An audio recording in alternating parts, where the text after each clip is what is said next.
Hello, doctor Abdul Salam Umar with you. എന്തൊക്കെയുണ്ട് വിശേഷങ്ങൾ? ഒരു റിലേഷൻഷിപ്പ് കോച്ചിങ്ങില് ഒരു പെൺകുട്ടി പറയുന്നു, ഞങ്ങള് കോളേജ് ലൈഫില് കണ്ടു, പരിചയപ്പെട്ടു, ഇഷ്ടപ്പെട്ടു, പ്രണയിച്ചു, കല്യാണം കഴിച്ചു.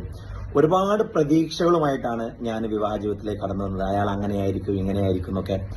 ഞാൻ എന്റെ ലൈഫ് തന്നെ മറന്ന് അദ്ദേഹത്തെ സ്നേഹിച്ച് അദ്ദേഹത്തിന് വേണ്ടി എല്ലാ കാര്യങ്ങളും ചെയ്ത്, അത് വീട് നോക്കലായാലും കുക്ക് ചെയ്യലായാലും എന്താണ് പറയുക, കുട്ടികളെ നോക്കലായാലും അദ്ദേഹത്തിന്റെ കാര്യങ്ങൾ നോക്കലായാലും അങ്ങനെ തുടങ്ങി ഒരു കംപ്ലീറ്റ്ലി എന്റെ ജീവിതം തന്നെ മാറ്റിവെച്ച് അയാൾക്ക് വേണ്ടി ഞാൻ ജീവിക്കാൻ തുടങ്ങിയിട്ടും എന്താണെന്നറിയില്ല, മൂപ്പരുടെ ഭാഗത്തുനിന്നുള്ള പ്രതികരണം അത്രയും ഒരു സുഖമില്ല. എനിക്ക് എന്തിനു പറയാ, എനിക്ക് വേണ്ടത്ര ലവോ കെയറോ പരിഗണനയോ അല്ലെങ്കിൽ കമ്മ്യൂണിക്കേഷനോ ഒന്നും കിട്ടുന്നില്ല. അയാൾ എപ്പോഴും ഒരു സൈലന്റ് ആയിരിക്കും.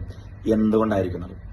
ഇപ്പൊ ഇവിടെ റിലേഷൻഷിപ്പിന് അല്ലെങ്കിൽ ഒരു സ്ത്രീ സൈക്കോളജിയാണ് ഇപ്പൊ ഇവർ പറയുന്നത്. എനിക്ക് ലവ്, കെയർ, കമ്മ്യൂണിക്കേഷന്, കൺസിഡറേഷൻ ഒന്നും കിട്ടുന്നില്ല, അപ്രിഷിയേഷൻ ഒന്നും കിട്ടുന്നില്ല എന്നുള്ളത് സ്ത്രീ സൈക്കോളജിയാണ്.